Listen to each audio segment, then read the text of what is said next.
भारत एक विशाल देश है। इसके विभिन्न क्षेत्रों में अलग अलग राजवंशों ने शासन किया। उत्तरी क्षेत्र में स्थित दिल्ली को भारत का दिल कहा जाता है।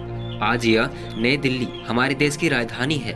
तोमरों एवं चौहानों के शासनकाल में दिल्ली एक महत्वपूर्ण वाणिज्यिक केंद्र बन गया था। लगभग 800 वर्ष से पहले तुर्क शासकों ने दिल्ली पर अपना सत्ता स्थापित की। इसे हम दिल्ली सल्तनत के नाम से जानते हैं। दिल्ली सल्तनत के अंतर्गत 1206 ईस्वी से 1526 ईस्वी तक 5 वंशों ने 320 वर्षों तक शासन किया। इसका नियंत्रण इस उपमहाद्वीप के बहुत बड़े क्षेत्र पर था। इन सुल्तानों ने दिल्ली में अनेक नगर बसाए। इसमें दिल्ली एक कोहना, सीरी और जहांपनाह प्रमुख नगर थे।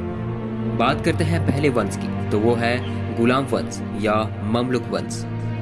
ममलुक अरबी भाषा का शब्द है जिसका अर्थ है गुलामी के बंधन से मुक्त माता पिता की संतानें। इस वंश के 11 शासक में 3 ऐबक, इल्तुतमिश व बलबन ही दास थे।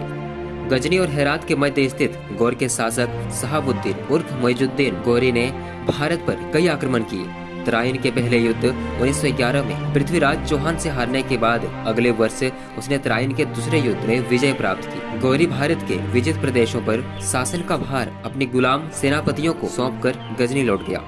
1206 ईस्वी में गौरी की मृत्यु के बाद कुतुबुद्दीन ऐबक ने स्वतंत्र रूप से दिल्ली के शासन की बागडोर संभाली। कुतुबुद्दीन ऐबक दिल्ली सल्तनत का पहला शासक था। उसे भारत में ममलुक अथवा दास वंश के संस्थापक माना जाता है। ऐबक के समय राजधानी लाहौर थी, जो कि वर्तमान में पाकिस्तान में है।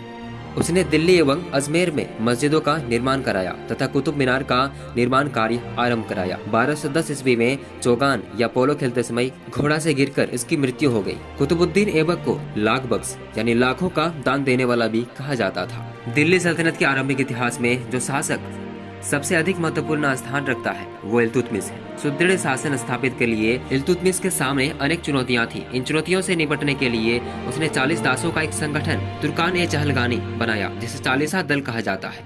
इसने एक इक्तादारी व्यवस्था चलाई। इक्ता राज्य की सबसे छोटी इकाई होती थी। 1221 ईस्वी में इसके काल में चंगेज खान भारत की सीमा तक आया। सर्वप्रथम शुद्ध अरबी का सोने का सिक्का इसी ने चलाया। वह दिल्ली को राजधानी बनाने वाला प्रथम सुल्तान था। रजिया सुल्तान। इल्तुतमिश की मृत्यु के बाद उसका पुत्र रुकनुद्दीन फिरोज गद्दी पर बैठा, परंतु कुछ ही समय बाद जन विरोध के कारण रजिया को गद्दी पर बैठने का अवसर मिल गया। रजिया दिल्ली की प्रथम व अंतिम महिला शासिका थी। रजिया का 4 वर्ष का अल्प शासन होने पर भी यह अत्यंत महत्वपूर्ण है। उसने महिला वस्त्र त्याग कर पुरुषों द्वारा धारण किए जाने वाले कुर्ता और कुला, एक प्रकार की पगड़ी को अपनाया। रजिया ने सर्वप्रथम तुर्क सामंत वर्ग की शक्ति को तोड़ने और गैर तुर्क शासक वर्ग की शक्ति संगठित करने का प्रयास किया। सामंतों का वर्ग पुरुष प्रधान समाज में एक महिला की सत्ता के आगे सिर झुकाने को तैयार नहीं था। दूसरी ओर उलेमा की मत अनुसार इस्लाम में महिला को सुल्तान का पद ग्रहण करने की अनुमति नहीं थी। कुछ इतिहासकार तुर्क सरदार के महत्वाकांक्षा को ही रजिया की असफलता का कारण मानते हैं। कई इतिहासकारों ने रजिया की प्रशंसा की। इतिहासकार मिनहाज उस सिराज ने लिखा है कि रजिया एक महान शासिका थी, बुद्धिमान, न्यायप्रिय, उदारचित और प्रजा की शुभचिंतक, प्रजा पालक और अपनी सेनाओं की कुशल नेत्री थी। उसमें बादशाहत के सभी गुण विद्यमान थे। के निजामी ने लिखा है, इस बात से इनकार नहीं किया जा सकता है कि इल्तुतमिश के उत्तराधिकारियों में वह सबसे श्रेष्ठ थी। बलबन ने सुल्तान की प्रतिष्ठा को स्थापित करने एवं अपने विरोधियों के दमन के लिए लौह और रक्त की नीति अपनाई। उसने चालीसा दल का दमन किया। उसके अनुसार सुल्तान पृथ्वी पर ईश्वर का प्रतिनिधि होता है। उसने ईरानी त्योहार नौरोज उत्सव मनाना शुरू किया। उसने राज दरबार में सिजदा और पेबोस नामक ईरानी प्रथा की शुरुआती की। सिजदा प्रथा का अर्थ होता है लेटकर नमस्कार करना।